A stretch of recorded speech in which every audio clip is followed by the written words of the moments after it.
જરા વિચારો, એક એવા કવિ જે 400 વર્ષ પહેલાં થઈ ગયા અને એમના શબ્દો આજે આપણી સૌથી મોટી સમસ્યાઓનો ઉકેલ આપી શકે? હા, આપણે વાત કરી રહ્યા છીએ મહાન કવિ રહીમની, અને આજે આપણે એમના જ શાણપણની ઊંડી વાતો કરીશું. આ સવાલ ખરેખર મોટો છે નહીં? મતલબ, શું સદીઓ જૂની સલાહ આજની હા ડિજિટલ દુનિયામાં કામ લાગી શકે, જે આપણું ધ્યાન ખેંચવા માટે હજારો વસ્તુઓ છે? ચાલો આનો જવાબ શોધીએ. ખબર છે, કોઈ પણ મોટો ફેરફાર છે ને, એ પોતાની જાતથી જ શરૂ થાય છે. એટલે જ રહીમના ગાનની આ સફરમાં આપણો પહેલો મુકામ છે આત્મનિપુણતા. જોઈએ કે ફોકસ અને શિસ્ત વિશે એમનું શું કહેવું છે. બસ આ સાંભળો, આ શબ્દોનું વજન અનુભવો. કેટલી સહેજતાથી એકદમ ઊંડી વાત કહી દીધી છે નહીં? રહીમ અહીં એકદમ અદ્ભુત ચિત્ર ઊભું કરે છે. વિચારો, જો કોઈ ઝાડના પાંદડા અને ડાળીઓને પાણી આપ્યા કરે તો શું થાય? કંઈ નહીં, બરાબર ને? પણ જો ફક્ત મૂળને પાણી આપવામાં આવે તો ફૂલ અને ફળ તો એની મેળે જ ખીલી ઉઠશે. આજકાલના સમયમાં આ વાત કેટલી સાચી લાગે છે. આપણને બધાને લાગે છે કે મલ્ટીટાસ્કિંગ કરવું એ એક સુપરપાવર છે. પણ રહીમ તો સદીઓ પહેલાં જ કહી ગયા હતા કે ભાઈ, બધી દિશામાં એકસાથે દોડવાથી ક્યાંય નહીં પહોંચાય. એક કામ, એક સમયે અને પૂરા ધ્યાનથી. સફળતાની અસલી ચાવી તો આ જ છે.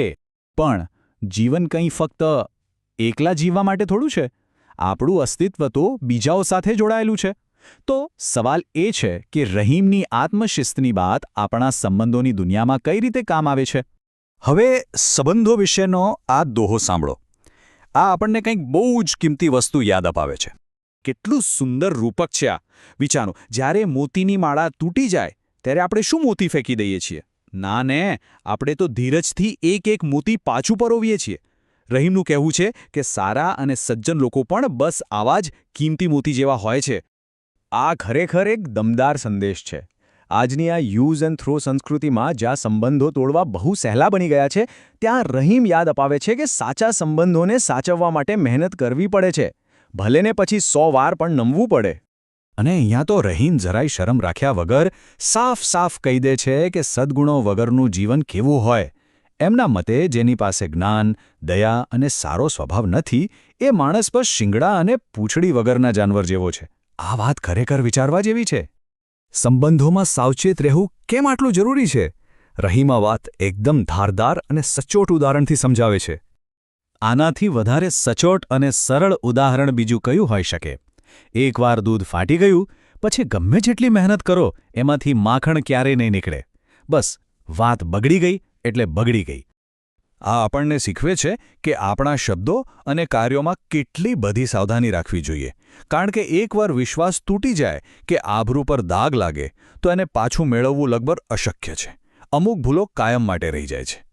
જો બોલવું એ તો એક કળા છે જ, પણ ક્યારે ચૂપ રહેવું એ તો એનાથી પણ મોટી કળા છે. સાંભળો, રહીમ આ વિશે શું કહે છે. ચોમાસામાં જ્યારે ચારે બાજુ દેડકાનો ડ્રાઉં ડ્રાઉંનો ઘોંઘાટ હોય, ત્યારે મીઠો ટહુકો કરતી કોયલ એકદમ ચૂપ થઈ જાય છે.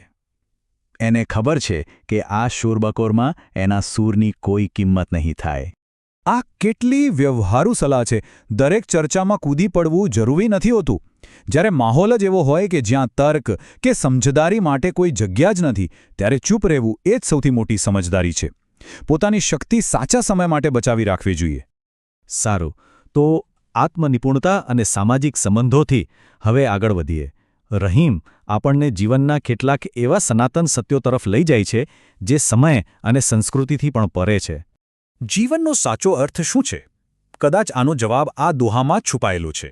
જુઓ, પ્રકૃતિ પોતે જ નિસ્વાર્થ સેવાનું સૌથી મોટું ઉદાહરણ છે. ઝાડ પોતાના ફળ બીજાઓ માટે ઉગાડે છે. નદીઓ બીજાની તરસ छिपाવવા માટે વહે છે. એ પોતાના માટે કંઈ જ નથી રાખતા. રહીમ કહે છે કે જે સજ્જન લોકો છે એ પણ આ ઝાડ અને નદીઓ જેવા જ હોય છે. એમનું જીવન પોતાના માટે નહીં, પણ બીજાના ભલા માટે જ હોય છે. ખરી મહાનતા સ્વાર્થમાં નથી, પરમાર્થમાં છે. અને છેલ્લે એક બહુ જ રસપ્રદ વાત. રહીમ આપણને એવી વસ્તુઓ વિશે જણાવે છે જેને ગમે તેટલી છુપાવવાની કોશિશ કરવામાં આવે એ છુપી રહી જ નથી શકતી. જરા વિચારો તો, એવી કઈ 7 વસ્તુઓ હશે જે હંમેશા સામે આવી જ જાય છે?